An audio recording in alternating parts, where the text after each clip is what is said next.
Hey everybody, welcome to Ticket Stubs and Popcorn. I'm Peter. And I'm Frank. Today we're going to be talking about Cate Blanchett. Is it Blanchett or Blanchett or Blanchet? Blanchet? Blanchett? Anyway, I don't know. Cate Blanchett. But hang on. Been in a whole bunch of stuff. Yeah. Oh, damn it, I was gonna... No. Go ahead. I got All it. right, Okay, fine. is there an actor who you will see them in anything? So, you hear that so-and-so is in a movie and you're like, I'm going to see it anyway. It doesn't matter if it's gotten bad reviews or it sounds sketchy. I'm still seeing it just because it's got so-and-so in it. Oh. So you think of that? Yeah, I'll think about that. Okay. Yeah. Sure. Yeah. All right. Okay. I can do that. Like and subscribe. Like and subscribe. And for all of those of you who have subscribed already and thrown in comments and had stuff to say, we really dig that. So appreciate it very much. All right. Cate Blanchett. Kate Blanchett. All right. So, gosh, she's great. She's been around a long time. Love seeing her and stuff. What I really love is that the way she's sort of moved beyond the whole, like, let's do the stuffy British Queen stuff. So, when we pulled her out of the ticket bucket, I immediately thought, oh, Elizabeth, and oh, Elizabeth the First, and because all these Elizabeths, and I'm like, no. She's done so many other cooler things that I just want to not do that. So one of those that came to mind was Bandits. Okay. Do you know that movie? I've heard of it, and I know I've seen it, but I can't bring anything up in my head about it. Yeah. Bruce Willis is in it, and Billy Bob Thornton is in it. They play sort of bumbling thieves that end up taking her along with them, and she's kind of like a hostage, but not really. And it's just I'm gonna have to watch that one again. Yeah, it's coming in vague. It's just a weird kind of funny little movie, and it was a really nice break from the serious, austere kind of Elizabethan stuff that she was doing so much of, and so it was nice to see her play someone a little more fun, I guess. And I know that I've come up with a lot of times like that. I really like seeing actors do stuff that's a little bit different than the way we typically perceive them. Like when we talked about George Clooney at one point, I mentioned that it was really fun to see him doing something fun and whimsical, like in Oh Brother Where Art Thou. So this is one of those things that remind me that Cate Blanchett can be pretty fun. She's pretty cool. So that's one for me. Another one would be Aviator. Okay. She's an aviator, and she's a very nice sort of contrast to Leonardo DiCaprio, in that it's a great little period piece. Yep. And she is she's very fun and funny and loose and adventurous and kind of different from women of the time. So that's another fun little role of hers that I really enjoy. And probably, and this is going to sound crazy because she's done so much other like cooler stuff in better movies, because she's done all like the Lord of the Rings stuff. Yes. Yeah. She did Thor Ragnarok, in which she just chewed up every scene that she's in as the evil Hela. And but I have to say that one of the most fun roles I saw her in was when she played in Indiana Jones 4. Indiana Jones and the Crystal Skull. Crystal Skull. Yes, when she plays that Russian military person, and that movie, I love Indiana Jones, and that's my third favorite Indiana Jones movie, because Temple of Doom crap. So, but again, it's such a silly role in a silly movie, and it just sort of embraces what the Indiana Jones movies were supposed to be. Just a rollicking adventure and just really, really fun stuff. And she just totally eats it up. And I think it's a great precursor to her chewing up all the scenes as an evil person in Thor Ragnarok. That when that movie came out, I enjoyed that movie. And all I could remember was just hearing a lot of crap about that movie. You know, other Yeah. people just saying how much they disliked it. And I kept thinking, yeah, but didn't you enjoy the whole Cate Blanchett villain? Because that was fun. It was so funny. It was fun and funny. I said, I wasn't okay, so laughing even at if you didn't care too much for maybe some of the other stuff or the plot or the Shia LaBeouf, you know, the whatever. swinging on the monkey's part But like kind of her, took me out of it. But her in the thing was, I thought it was great. I thought it was great when too. she was just doing her thing. Yeah, I thought that was great. I thought it was great. Yeah, and also that movie has got a little special place in my heart. When I originally saw Raiders of the Lost Ark, I saw it with my dad in the theater. My dad loved that movie. We saw that in the theater together like 3 times.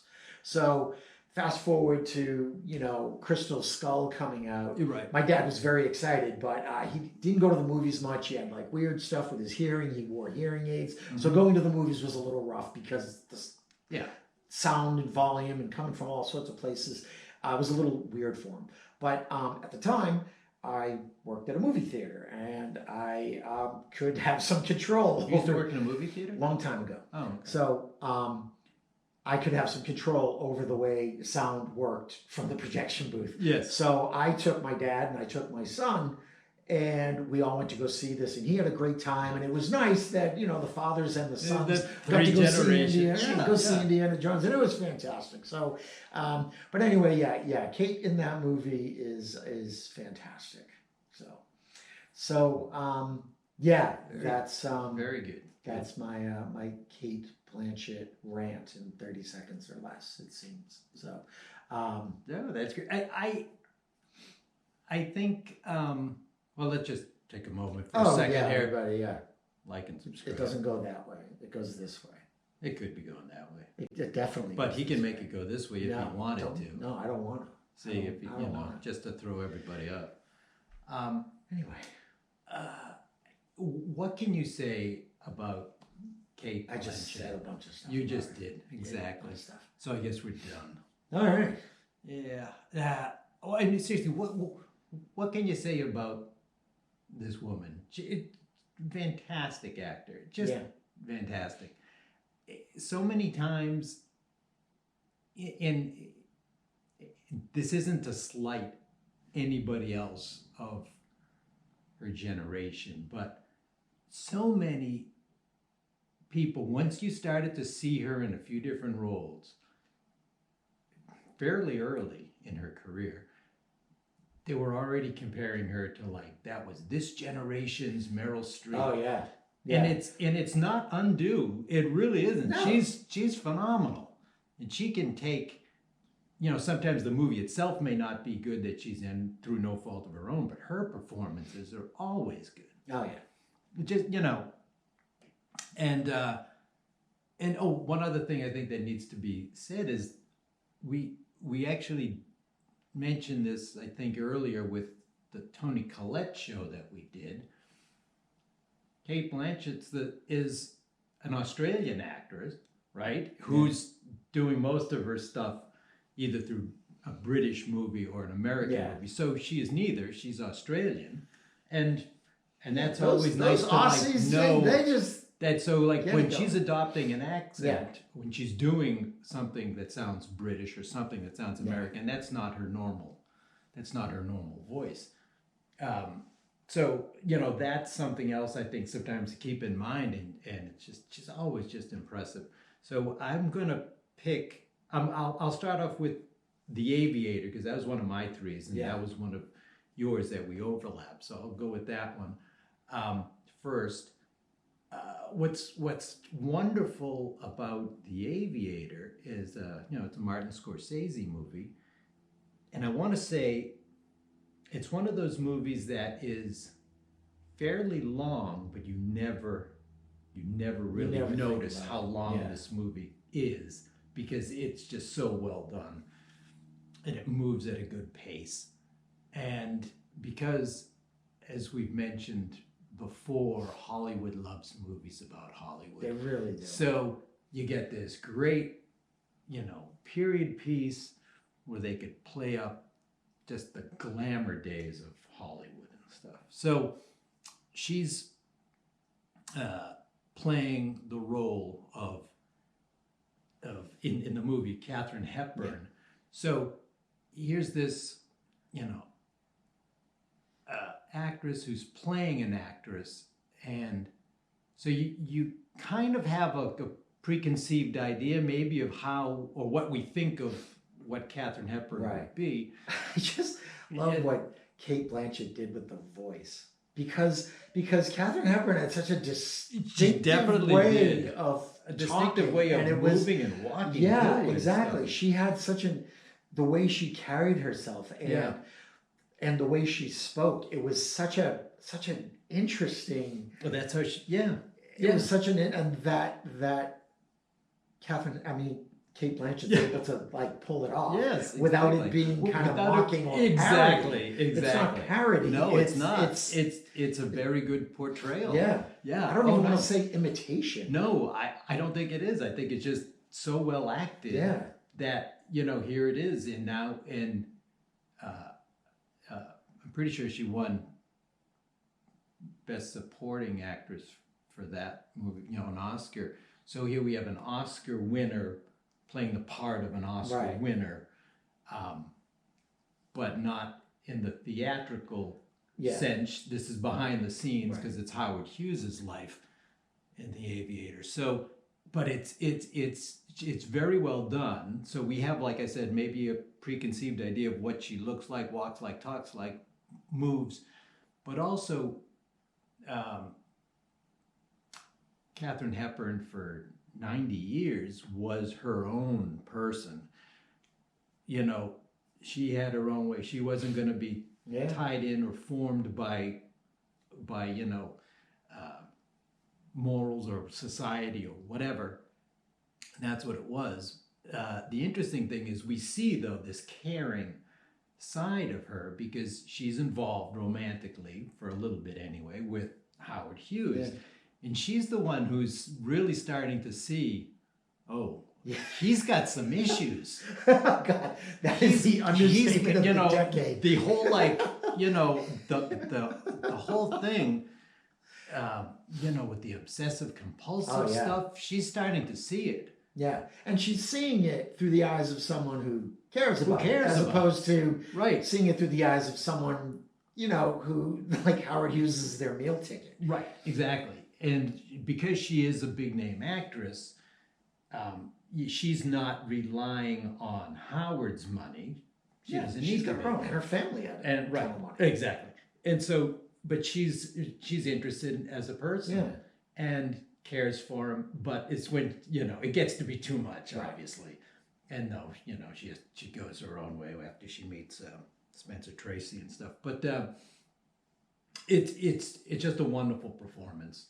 So that one always stuck with me. So I'm glad that was one of your picks. Other one might be my favorite performance of hers is Blue Jasmine. So now she's the one with the problems in this movie. It's another Woody Allen movie. This one is another Woody Allen movie. I think you mentioned a Woody Allen movie. Almost every show, yeah. He writes so well and directs people into great performances. Yeah, it's really tough. Yeah. To ignore certain roles for certain people anyway.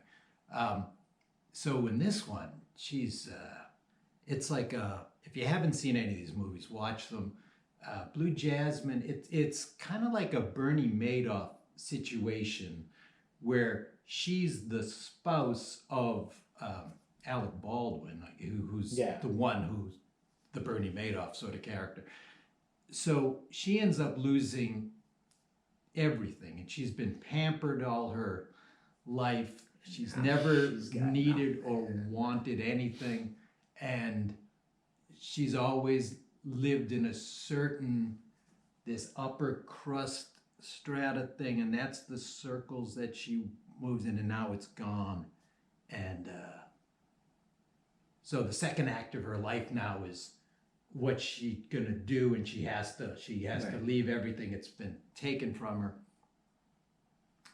So that's, I want to say, in New York. So now she has to resettle. She has a sister or an adopted sister, I forget exactly, but who lives in San Francisco, and so she moves in with her, but she's just completely in denial about what the hell has happened. Just delusional too about that it hasn't sunk sometimes that she has nothing. She has no money. She's living with her sister basically because her sister is just a very nice person and puts up with her sister kind of lording it over her as if she's owed something. You know what I mean?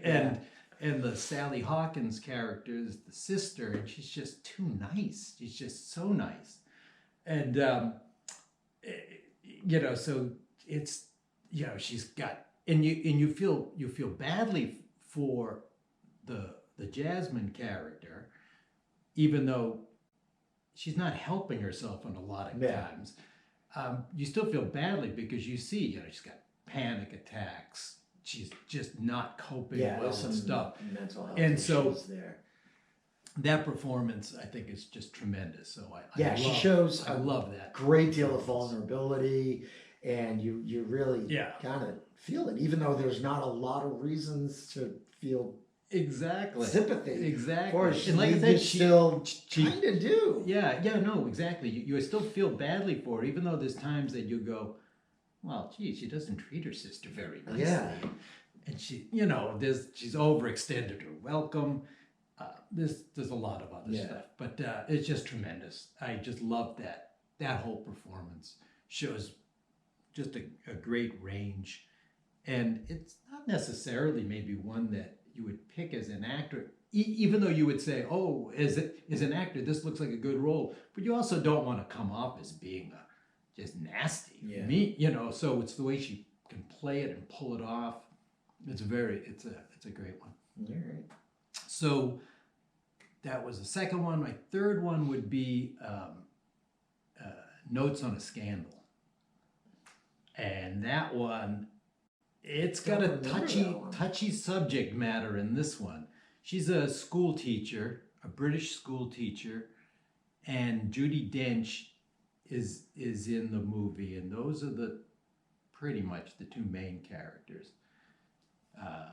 Judi Dench is a closeted lesbian who is getting feelings for the Cate Blanchett character, and she finds out some information on Cate Blanchett.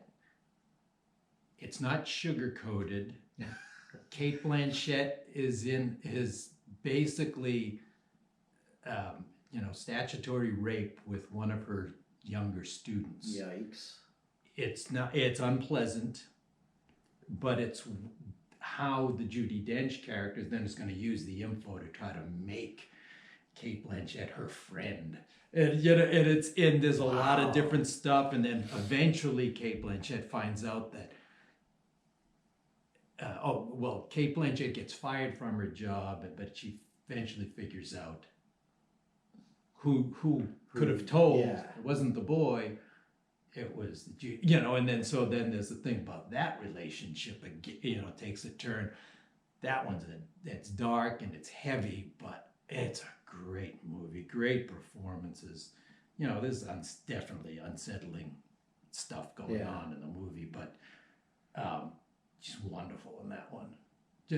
Really just nice. Her marriage falls apart because of it. There's a lot of stuff, which, is all warranted because of bad behavior on her part. And so that one, I love that one. And that's, like I said, it's not one that you want to see all the time too often. You definitely want to see it. It's disturbing, and and it's supposed to be. Yeah, so when I want to go see a disturbing movie about statutory rape and you want to see that one. You want to see Notes on a Scandal. Notes on a Scandal. Very good. I enjoyed that performance. All right. It's a good one. A reminder to like and subscribe before I sort of recap what Peter chose as his top three Cate Blanchett movies. He picked Aviator and Notes on a Scandal and Blue Jasmine. Very good. You're getting better at this, and I'm just getting worse at trying to remember yours.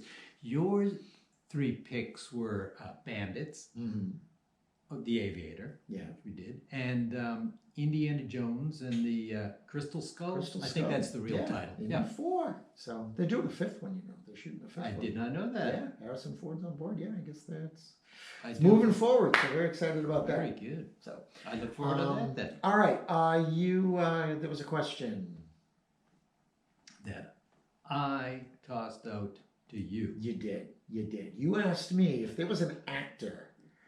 Exactly. Peter asked me if there was an actor for whom I would just rush right out and see any movie they're in. So there are actually so very many, to be honest. There are a couple of actors that I would go see. There's anybody that we've talked about. Yeah, so far. They're all big favorites of mine. I would say. Are we stalling? No, I'm just sort of thinking. I'd go. George Clooney is one of them. That's a good example.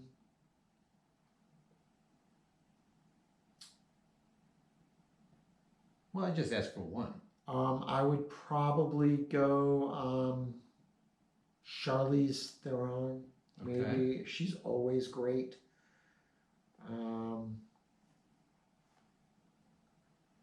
There's like almost too many to choose from. Like, people will go back and forth and say that Tom Cruise is great or that he's not great, but if I were to go down a whole list of Tom Cruise movies, there's very few that I've been disappointed in. Yeah, he's a little bit crazy and whatever, that's his personal life, I don't care. But most Tom Cruise stuff, see, what's tough is that so many kind of fall into little franchises. So Tom Cruise is just sort of doing the Mission Impossible thing. Yeah. Or so it's you're not just going to see that actor, you're kind of keeping up with to see more of what's going on.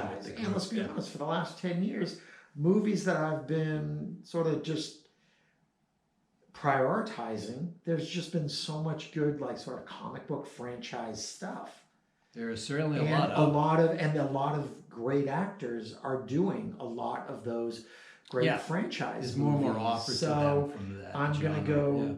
I'm gonna jump on going to see that. So also it's really tough because I love going to the movies, and this whole pandemic thing has killed me because I haven't been to a theater in almost a year. It is killing me. So it's like, and I would just, what's out this week? Boom, boom, boom. And I'll go see 3 movies in a weekend. That's my thing. So, but there are some where I just thought, all right, they're good. I'm very excited to see that. I'll put that to the top of the list. But there are so many that that fit that. And there are some that are becoming more and more that, like Margot Robbie, in addition to, the Harley Quinn stuff. She's been doing a lot of fantastic stuff. For me, I think I would automatically go see a Tom Hanks movie. If I know he's in something, I'll just go see it automatically. And sometimes I won't even I'd agree with that. Like read anything or try not to even hear about it before. As soon as I hear Tom Hanks, that's always that's fine with me. That's good enough. I would do that. Brad Pitt. And the other one, he's getting, or he already is at this status, different genres of movies and a whole different approach to acting. Is if you want just that little kind of excitement or whatever, possibly it's going to be this one, is a Dwayne "The Rock" Johnson movie. Sometimes you'll just say, nope, he tries hard. He picks his roles that he knows. Does. You know what I mean? And he's great. So, and he's moved on. Right. He brings a certain whatever you want to say. He's fun. Yeah, and I like him a lot as well. I would definitely. And like I said, it could be a whole different approach, and it doesn't matter. It can be a whole different approach, say, than what we get from Tom Hanks or George Clooney. You know, Daniel Day-Lewis, which is easy because every 5 years we'll catch one movie. We'll get one movie, but you want to rush out and see it. And it's going to be a movie that you'll be talking about for a long time. Yeah, or the because you know least, that, okay, whatever this movie is, it's going to get...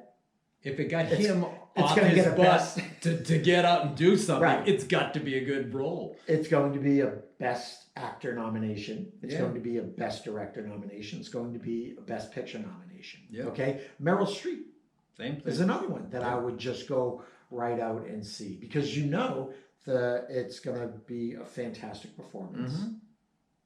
Period. And it's going to be great. Yeah. So Gary Oldman is... He's sort a of sneaky growing one. into that. Yeah. So, but everything he's been in probably for the last 10 years would be just like, I'll see that. Except for go and say it. Soldier Spy. Oh my God, You got a bad attitude. I really do. Attitude. Do you know what I need to do? Ethan Hawke is in that movie. I'm surprised that you don't love that. You know what I need to do? This is what I need to do. I need to get like something like maybe a whole big order of like wings. All right. Okay. And I need a big order of wings or a pizza or something that's going to keep me like another part of my brain occupied whilst I'm watching this doesn't Tinker sound Tailor good. Soldier Spy. What happened to that New Year's resolution? This is not working out well. Hey, it's been a rough year already in this early January. So that's so very many. I would love to know, folks, what I'm looking at that camera there, and I want to be looking at that one there when I'm appealing to everybody. Comment on. Who do you rush right out for? Who would you go see? Or rush to the living room to stream? Who do you exactly want to see? Like, subscribe, give us your comments. We want to hear. Let's hear it. Hey, let's get the bucket. You said it. And the magic fish bowl here. And you get to pick this. Oh, okay. Alrighty, pick one here. Admit one. A drum. Alrighty. Yeah, let me see. Well, it's not Ethan Hawke, but all right, I took him out. It'll still work. That'll be good. All right, folks. Hey, thanks for watching, and I guess. Thanks for watching, folks, and we'll catch you next time. I'm Frank. That's I'm Peter. Peter. We'll see. Yeah.